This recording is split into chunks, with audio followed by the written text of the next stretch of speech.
I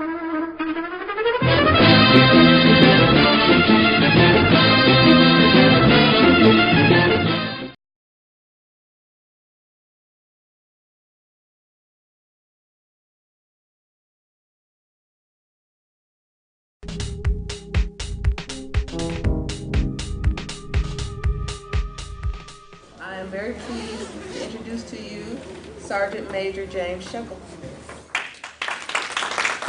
Welcome. I appreciate you being here. I do want to clarify a few things here, because that resume on paper, I look wonderful, don't I? Next best thing is sliced toast. But in all honesty, I don't consider myself a subject matter expert in anything, except for maybe leadership, okay?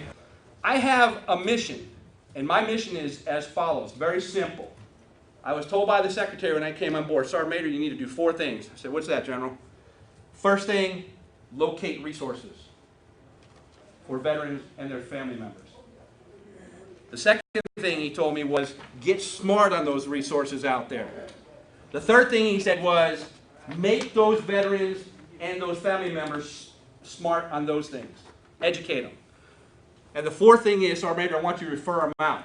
So that's exactly what I do. I'm out shaking hands and kissing babies, holding hands and singing Kumbaya. I'm doing what I've got to do out there, but I'm not doing it alone, because what I'm trying to do is I'm trying to gain as much knowledge as I can about the resources that are out there in the region that I cover. And ladies and gentlemen, let me tell you something. There's a plethora of them out there. Okay? And if you're not networking, if you're not collaborating, if you're not knowing who is doing what you're doing in another county, in another city, in another state, let's not talk about the other state, but the other counties and the other cities, shame on you, because it's about networking. Veterans are always on the move. In the Marine Corps, we say you're Oscar Mike. You're on the move, okay? I can't sit still for a minute, as you can tell, and I sure as hell can't sit still for more than 4 years in a house, because I'm ready to deploy. I'm ready to move. Let's go, honey, we're out of here. What do you mean? We just got here. Well, 4 years have gone by. Didn't you wake up yet? 4 years have gone by. Veterans are jumping. There's no reason why they cannot know. There's no reason why we, as veteran service providers, cannot know what's available in LA. There's got to be somebody doing the same thing in Orange County. There's got to be somebody doing the same thing in Ventura County. Right? It doesn't matter where they move up and down the state, and even state to state. Okay? So, again, I locate resources, get educated on those resources, educate veterans and their family members of those resources, and then I refer them out. We have a book that's out. You all should know. Those of you that work EDD, raise your hand. God bless you. Okay? Everybody in this room, if you don't, you should know about our book that's put out. Okay? Now, there isn't one that's coming out for 2013. I think we're talking about doing one for 13/14. You know how the money is, and the budget cuts, and all that stuff. This is a wealth of knowledge right here. And the key component, I think, in this book is on page 129. Now, how do I know that? How many of you here have kids? Raise your hand. That are veterans. All you veterans, do me a favor, raise your hand. Veterans, raise your hand. How many of you have had kids? Keep your hands up.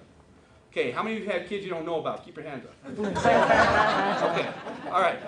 Page 129 clearly talks about the college fee waiver for dependents.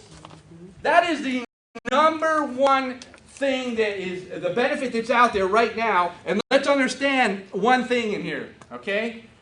When you're talking to veterans, make sure you get in their brain housing group. And for those of you that didn't serve in the military, that means their head, okay? Make sure you get in their brain housing group the difference between eligibility and entitlement. Hey, warrior, you can be eligible, but guess what? You're not entitled. Why am I not entitled, Sergeant? Because you make too much money. You may be eligible, but not entitled. Well, why not entitled? Because you don't have an honorable discharge. You have an other than honorable, or you have a general under honorable. Okay?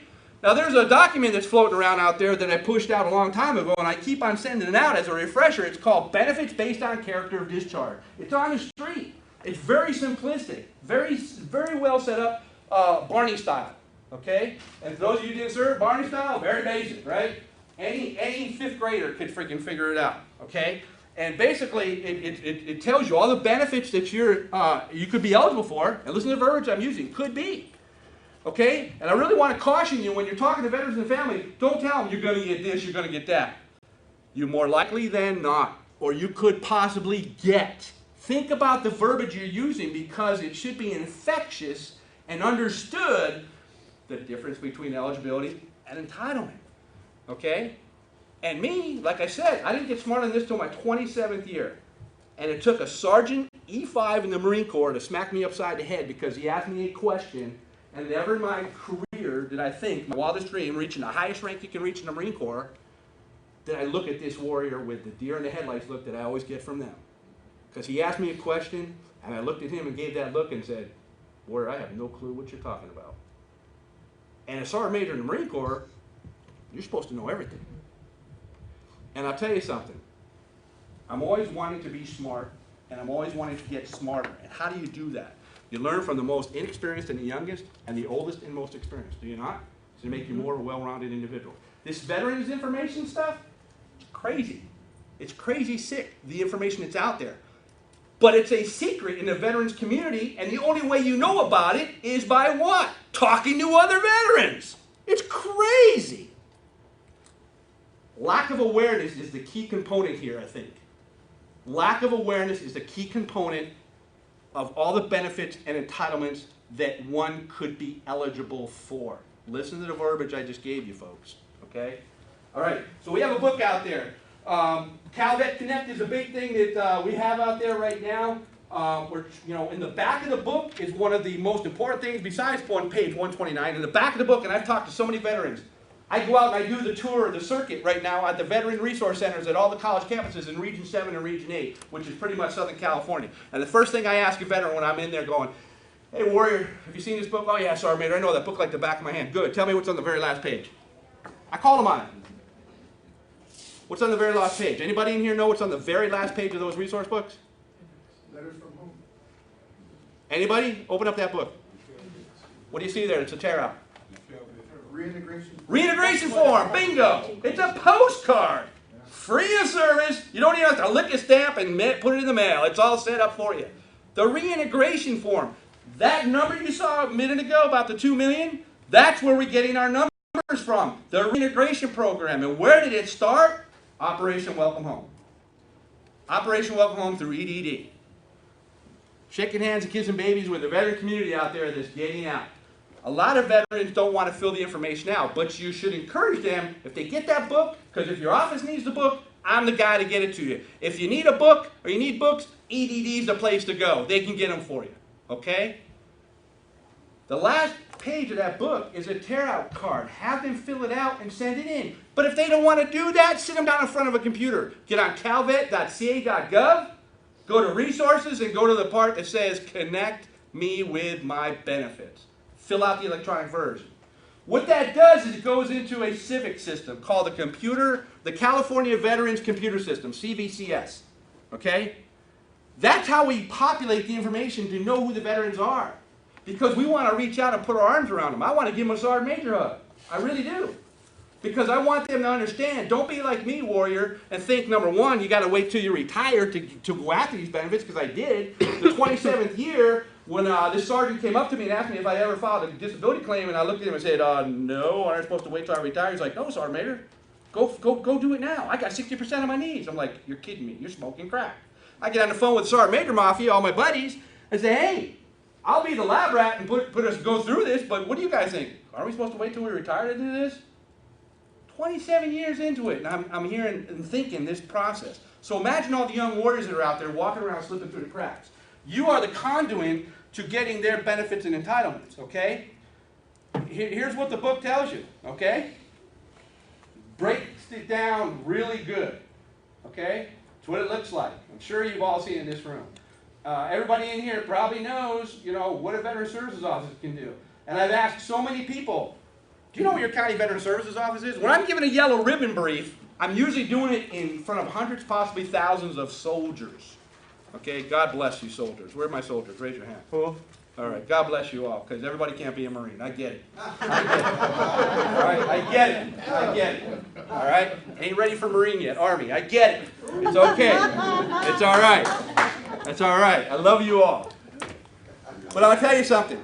I sit there and I tell them, I don't care what state you're in. And I got smart on this 2 years ago because my dad, who is a World War II Korea War veteran Marine, okay, took me a year to convince him, let me get somebody to come in the house and file a claim for you. I don't need a goddamn thing. I don't need anything. World War II Korea, veteran era, right? Okay, they don't need anything. We as veterans, we don't need anything. We're a humble species. We're not out looking for a handout. My wife beats me up every day because I never ask for help. Or when I ask for help, or when I'm asked, do I need help, by any one of my lovely daughters that I have in the house, so I have nothing but estrogen in the house, or my wife asks me, what's my answer? No, I got it. I can do it myself. I don't need help. But we as veterans are so quick to want to help others, and we don't think about helping ourselves. Okay? Anyway, New York State. I finally, after a year, convinced him, let me get somebody in there to file a claim. All right, he agreed. I had to find out who in the state of New York, who in the county of Schenectady, where I'm from, who the heck does that stuff. Then I come to find out, my God, there's an entity within each state, within each county, that handles veteran services. Who are they? The information's on Google. So when I'm doing my tax briefs, when I'm doing my yellow ribbons briefs, I tell the warriors, I don't care which state you're going back to, okay? I don't care what state you're afraid to admit you're from. When you get back there, find out who oversees veteran services. Reach out and touch them. Now what the state of California does is that reintegration form, when we get the information, we push it out to the state that the veteran's from.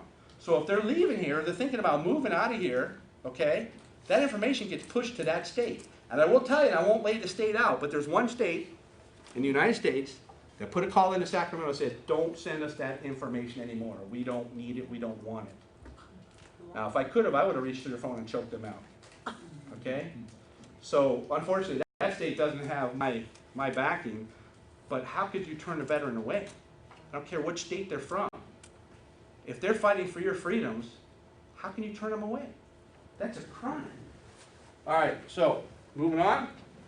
Employment services, all my EDD folks? Where you at? EDD. Everybody knows about this right here, okay? You know, your points that you got to ask for. And here's the other thing that I try to tell the veterans. Ask for the points. When in doubt, submit your DD 214. What's the worst thing they can tell you, warrior? No. Right? Okay. Educational benefits. I keep up on them. They're changing all the time. VRAP came and went. Blink of the eye. If you fell asleep, you missed VRAP. Anybody can tell me what VRAP stands for?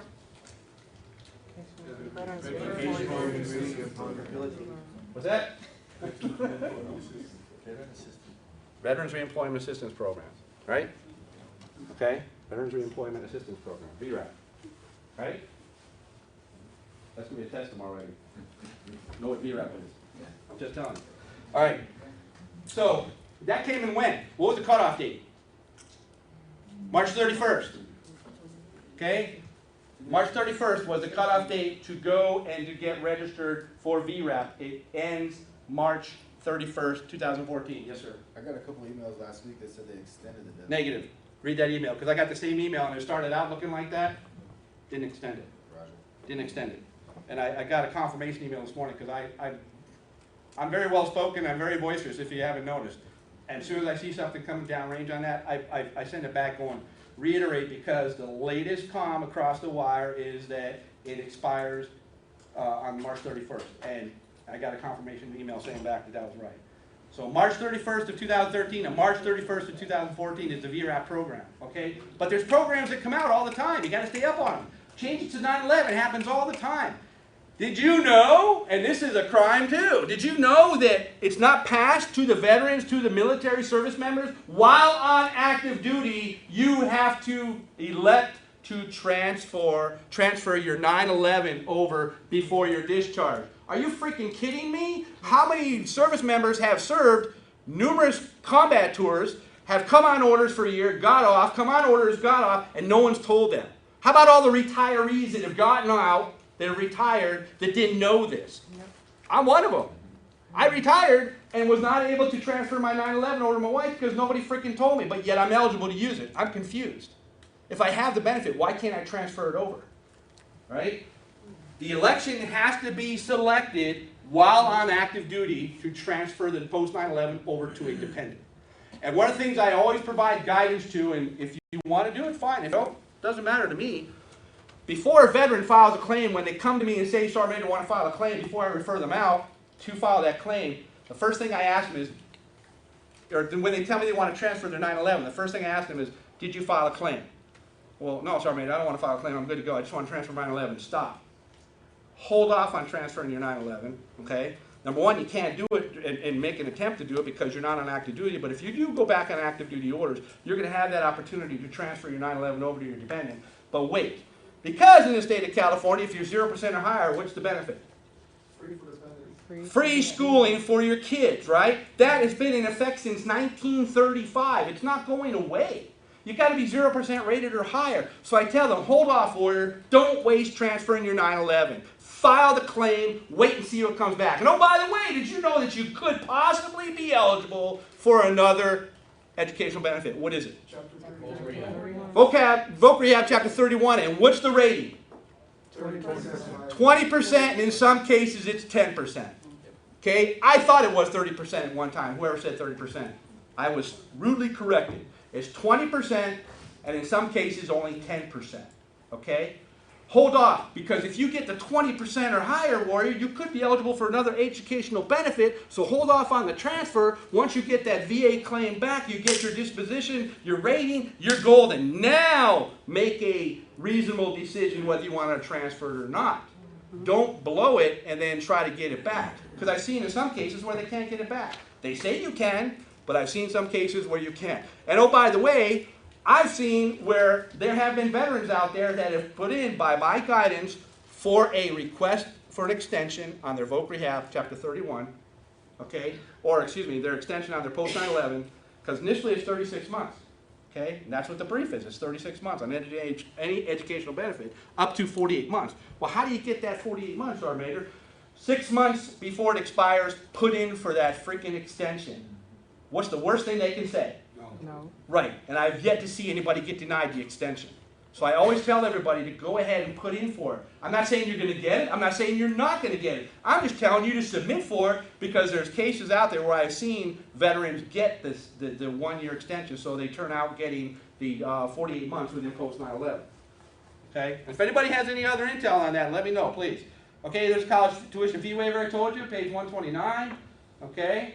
The disabilities that are available, the benefits that are available for service-connected, anybody that's 50% or over, okay, rated in the state of California. And that's the other thing, too. If they're going back to another state, I tell them, hey, look and see what the states offer. Each state is individually, it has their own thing, you know? I ran over. Am I running over? Oh, I'm good. Sergeant Major. Yes. What about extending the GI Bill past the 10-year mark? Has there been veterans that have been able to collect part of the GI Bill after the 10 years? I've seen some that have been able to collect part of it, but not the full boat. And again, it goes back to the mentality. What's the worst they can say? Submit a request. What's the worst thing they can say? Women and minority veterans. Lindsay Sin. This is her right here. This is Lindsay right here. Veterans, the most underserved veterans are the female and minority veterans. And so they combine the Deputy Secretary position for Women and Minority Veterans Affairs. That's Lindsay Sin. Her information's there. She's very, very approachable. Some of you in here, where's Irene? I just saw you in here. Right? She's good to go, right? You can contact Lindsay. She's very up on the female veteran issues and also for the minority affairs issues. That's the reintegration form if you've never seen one. There's an electronic version of it. It's at the bottom. That's the website. The link. Okay, we have mobile app for those of you who carry a smartphone. The Sergeant Major carries a dumb phone here. I tell my kids to freaking call me, don't text me. Okay, but the mobile app, and we have you can scan it with the QR reader, and it'll download the mobile app right on your iPhone or Android. Okay, we have a partnership with DMV. 2 years ago, almost 3 years ago, I should say, when I came on board, I was pushing and pushing and pushing. And, if you talk loud enough, people are going to listen. I'm a firm believer of that. If you talk loud enough, people are going to listen in a respectful way. I convinced them that we need to start changing the verbiage out there. And I'm trying to get it out to where everybody understands there's a difference between asking someone, are you a veteran, or did you serve in the military? Okay? You're going to find that the majority of them out there, that when you ask, did you serve in the military, you're going to get more of a response because they're going to say yes, if they serve, right? To, are you a veteran? Oh, no, I'm not. Female veterans, for example, they have this idea that that's only specific for males, okay? So they don't consider, a lot of them don't consider themselves a veteran, the females, okay?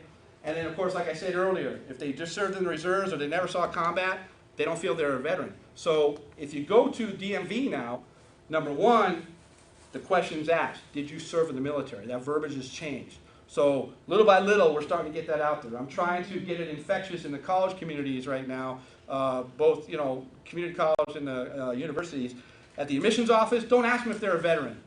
Ask them, did they serve in the military? Because you may, more likely than not, be seeing a veteran standing right before your eyes and they're slipping through a crack because you're not asking the question correctly.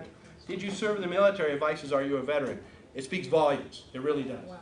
And if you think about that, if you could get it out and pass that information out there, that'd be great. But a lot of the paperwork, a lot of the documentation that's out there in government agencies, for example, and even the HRs at the local level, LA County, I'm in talks right now with their HR, Orange County, Ventura County. I'm in talks with them to try to get their HRs to understand there is a difference. Please, on your application forms, are you a veteran? Did you serve in the military? When you talk to them, when you see them. And oh, by the way, okay, I'm a 22-year veteran of law enforcement, okay? I'm retired out of LA County and I work up in Apple Valley right now. But the whole time I was in LA County working, and I left there as a sergeant, not once did I even know there was a Los Angeles County Department of Military and Veterans Affairs. And I spent 16 years in the county. Surprise, right? Whose fault was that? Ignorance on my part or HR's because they didn't disclose to me, oh, you're served in the military. Hey, you need to know about this department that we have right here in the county that caters to veterans.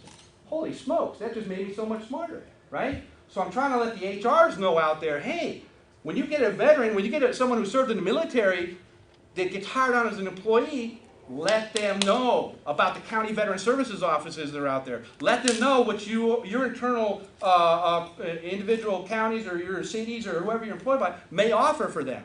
Again, it's an awareness piece. Okay? All right. So DMV, and like I wanted to say before, we have a partnership with EDD too, as far as the workshops and the resume writing and jobs and things like that. For those of you that are interested, I push out 300 to 500 job leads every morning at 06 because I have no life. If you're on that job distribution list, raise your hand right now. Am I lying? No. Yeah. Do you not get 300 to 500 a day? Quite a bit, right? It's crazy sick. And that's just statewide. I push out statewide job leads, I push out nationwide job leads, and I push out international job leads. You just have to look and understand the way I do the subject line differently. Okay? Because the ones for the state will say California statewide new vet job leads. The ones that are nationally will say new vet job leads attached. Okay? There are so many jobs out there for veterans, it's ridiculous. And I'm a big, big endorser of not wiping butts and wiping noses. I'll hand a hanky and I'll hand a pacifier out. But I am not going to freaking hold someone's hand through a process, specifically veterans, that should know. They need to find that drive, they need to find that initiative, they need to get that kick in the pants and know, hey, I'm going to give you the ammunition, warrior. You're the trigger puller. Pull the trigger. I'm not going to load your weapon and then fire the round. So I'm giving you these resources. You need to embrace who these resources are, and you need to engage. Okay? Now, one of the things that I really, really am pushing out there, and I know everyone in this room, more likely than not, stands by this. If you're a veteran service provider, okay, never ever tell a veteran, oh, I can't help you. Because you better caveat that with, but this is who can. And the problem I'm seeing out there as the state rep is I don't hear that caveat. Oh, but here's who can. And I'll tell you something. There's nothing more disconcerting than to find a veteran or family member that are struggling, that need help, and they're being turned away. Are you freaking out of your mind? Are you kidding me? And I'm hearing that vets helping vets that are not helping vets. Okay? Everybody understands, and everyone's smart enough in this room to know, because I've learned it, you've got the veteran service providers out there that say they're helping veterans, okay? You have those veteran service providers that are setting up a storefront that cosmetically they're saying they're serving veterans, but they're not. And part of that scam is because they want to compete for the federal grant money. Same way with veterans employers saying that they're hiring veterans. I learned very quickly when I did my purgatory time of 6 months at EDD that, and I love EDD, I just probably wouldn't have survived in the culture. But I learned very quickly that you have veteran employers that are saying they're vet friendly over there, okay? And what they do is they say, okay, Elenia, is that how you say it? Elenia here is a veteran. She comes to me and says, Sergeant Major, I want to get a job. I need a job. Okay, here's my veteran service, my veteran friendly employer. I'm going to send you over for an interview. So she goes over and she interviews with Rudy. Rudy's the employer, veterans friendly employer. So Rudy interviews her. She comes back, oh, Sergeant Major, I got the job. They're going to hire me. Outstanding. He called me, says we're going to hire her. Outstanding. 3 weeks later, she calls me. She says, Sergeant Major, I've been sitting on a couch and I haven't been getting the job. I haven't worked one day. Rudy, because he's a vet-friendly employer and he's got her on payroll, can compete for that tax credit of up to $9,000 a year and can go after federal grant money. And as soon as something like that comes to fruition, they need to be flagged and EDD needs to be called and said, hey, look, we've got a veteran service provider that's not providing services. We've got a veteran-friendly employer that's not hiring veterans legitimately. And then they get taken off the list that EDD has. I forget what they're called. What's that list? Federal contract. Yeah, there's some kind of job. Right. So you know, that's something that's going on out there as well. So a couple things I want you to remember. If you need assistance in anything, I can push out the job leads to you. Just send me an email. I can I have it up there. I'll give you my email. I have cards, but I'm running out. Anyway, the job leads I can push out to you. There's organizations I have a direct link to. For example, the Semper Fi Fund is a nonprofit organization. Not sure how many of you know about it. Semper Fi Fund is there to cater to Marines and sailors and any service member that served or was attached to a Marine unit. And there's been plenty of soldiers. There's been plenty of Air Force airmen that I've been able to connect the dots with because knowing what units were attached to Marine Corps units over there, I'm able to connect those dots and have a direct link with the director. So Semper Fi Fund has been very helpful in providing financial assistance to a lot of different veterans out there, different services, different service members of different branches. All of you should be aware of SSA.gov, Social Security Administration.gov. A lot of veterans don't know this, but if you served on active duty between 1957 and 2001, for every quarter that you served on active duty, you could be eligible for up to a $300 credit. So if you take the average Vietnam veteran who served, normally, more likely than not, they served 24 months, 13 in country, the rest back here, okay? So you take that 24 months, you take that credit, that's going to be what? $2,400 that they could be getting credit for. And the thing is that I found out, because I checked into it and I went and asked Social Security directly, if the veteran submits a DD-214, there's no guarantee they're going to get that credit. If the veteran submits that DD-214 and asks for the credit, then it's submitted. Okay? So they've got to go up above and beyond that. Here's a perfect example. My dad, I told you he's 84, he'll be 85 this year. He's been receiving Social Security for years. Guess what they failed to do? Give him that credit for his service of 7 years in the Marine Corps. Guess what he got back? Back pay. Okay? But you got to request the audit. So again, it's you know, as veterans we know you got to go above and beyond. You got to push the envelope. The veterans that don't succeed, I see, are the ones that throw in the white towel. They're the ones that don't fight the system. And the ones that get denied on claims, oh, sorry, Major, I filed 2 claims, they both got denied, I'm done. No, don't stop. That's the problem. Don't let anybody win. You know, it's all about you and it's all about your family. Okay? And everybody also should understand, which I've learned, you know, over the past couple of years in my service, that, you know, if you have a disability claim, or if you have a service-connected disability, and the VA either A, fails to recognize it, or B, you fail to document it, and you pass away from that service-connected disability, your wife is not eligible for widow survivor benefits. Okay?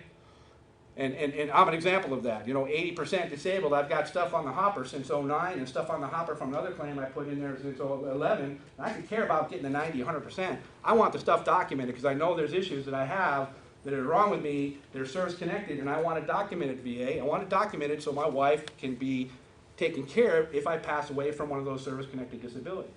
So when we're putting the information out to the veterans and we're assessing these veterans, let's not just punch that clock and do our 9-to-5 job or whatever it is. Let's make sure that we're providing a higher quality of care and service to our veterans and that we're giving them all the information that we possibly can. That when they sit down to do a claim, or they sit down to come and do a resume writing workshop, or they come to file for an employment, hey, hard charger, are you going to school? Where do you live? You know, how are you doing on food on a monthly basis? You know, do you have kids? Ask the questions. You know, I see that problem, that there's complacency out there with vet representatives that are out there. They stay in their lane and they're afraid to go outside the box. Well, if you go outside the box and start asking questions, you're going to gain more information and you can provide a better service to that veteran and their family members. Do you not agree? Absolutely. Right? Okay.